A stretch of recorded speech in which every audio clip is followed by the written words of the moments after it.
went to school, actually only 30 minutes away at Princeton. And honestly, like from a career standpoint, I went in thinking that I wanted to be Joe Wall Street. I thought I wanted to work in finance, and this junior year internship was absolutely crucial, right? Because that's how all these banks pick the people that they're going to bring on full time.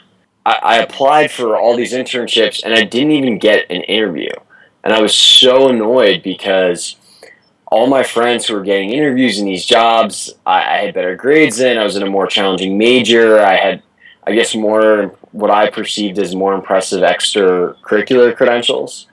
And at the end of the day, what it was is that my dad, was just some guy in Bucks County, Pennsylvania. He didn't work in New York or have a bunch of connections in New York. I didn't have any brothers and sisters who were up there, so I didn't really leverage any connections to get these jobs, and it ended up really making it difficult for me and easier for my friends who had those things. I guess compelled a reevaluation period for me. It's kind of like, wow, like Wall Street slapped me in the face.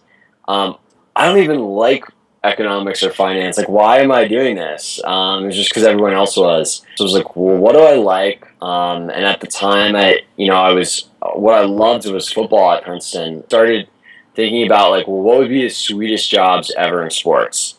And for me, it was to be the general manager of an NFL team. So I went and I wrote like every single general manager and vice president of what's called player personnel, which is essentially scouting of the NFL, that I wanted to work for them.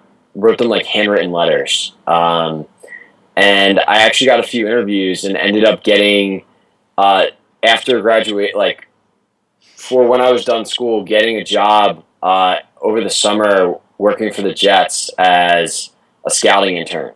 I kind of like saw some of the like what it's actually like to be a scout, and essentially you're just watching football tape for like 20 hours a day. So I was like, well, what's the second sweetest job? And I was like, well, working with the athletes, doing negotiating, let's be an agent. So I met this guy, Jeff Feinstein, from a company called SFX Baseball. They represent like 150, maybe even more of like, the top MLB guys. Ultimately, I landed a job in the marketing department.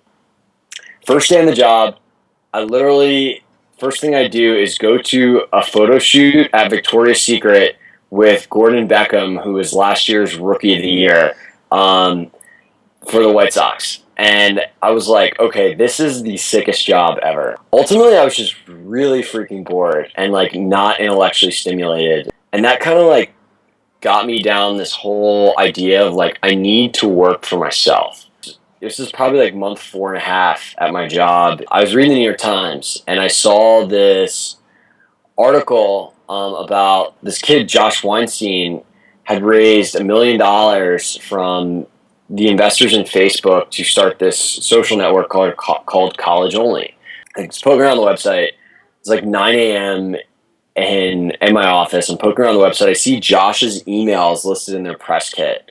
So I sent him a cold email, and it was basically like, the title was like internships opportunity. And basically it was like, hey, Josh, Scott Britton here. I'm not sure if you remember me, but we had this class together. Anyways, I just saw the New York Times article. Thought it was so awesome what you're doing. I'd love to be involved however I can and help you succeed. Like, any chance you're like looking to bring on an intern. Josh writes me back, hey man, like, I do remember you. How are you? Thanks for your support. We're actually looking for a potential community management intern. I had no idea what that meant. I've CC'd my COO, Shahed, on here to see if it's a fit. And I was like, yeah, sure, sounds awesome. Shahed, what's up? Let's talk. So, like, we set up a call for, like, around my lunchtime the next day. And I literally had no idea what community management was. I was just like, yeah, sure, sounds awesome. Can I manage communities? And I went and had a phone call with Shahed in the parking lot during my lunch break. And he's asking me questions like, so why tech startup, why entrepreneurship, why all these things? And I'm just like, I just really want to work for a startup and and I'll do whatever it takes, and I'll work for free. And basically he's like, listen, you sound like you have like a lot of, you're hungry. Josh says he likes you. We can't pay you.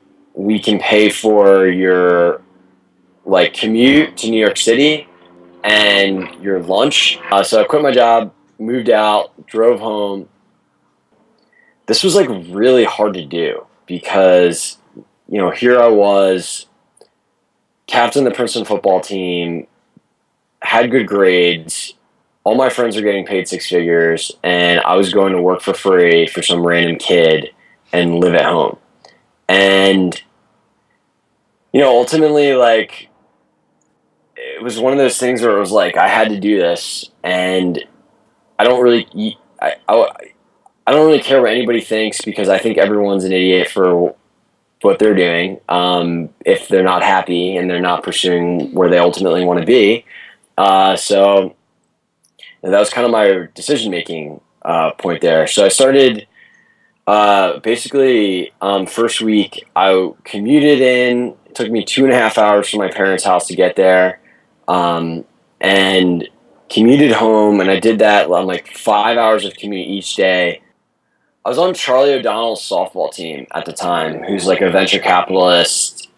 He has a fund called Brooklyn Bridge Ventures, and he was previously at First Round Capital. And Charlie like sent out a tweet. I just happened to be on Twitter. It was like, "Hey, know an awesome company looking to bring on like their first BD hire." And I was like, I like tweeted at him like, "Dude, what is this? Like, tell me." And he's like, I'm like, "All ears." And he's like, single platform. You would crush it. Like, Wiley's the man. Email me." So I emailed him, and he introduced me to Wiley and Kenny Herman, the EVP of Biz Dev, over email. And basically, we like set up a time to get together. Met Wiley. He told me they wanted to bring me on. I told him I wanted to join, and that was it. All in one day. Now, for 1 year and 8 months, and 9 months into the experience, we sold the company for $100 million. I got to work on a ton of deals, get some like real awesome startup experience. I got to work with really, really smart guys who actually know what they're doing, and really develop a good skill set around biz dev and see how something's done well. And it's been amazing. Story before anything good happened to me, I would have told you I had a very sad story, but yeah, I feel really fortunate that it all worked out. And it's one of those things where I think like if you just keep doing the right things, like eventually you'll succeed. You'll have good things happening. If you keep like networking a ton, providing value to others, working really hard, constantly trying to learn and push yourself, like eventually, like you do enough of those things continuously, like something good will happen.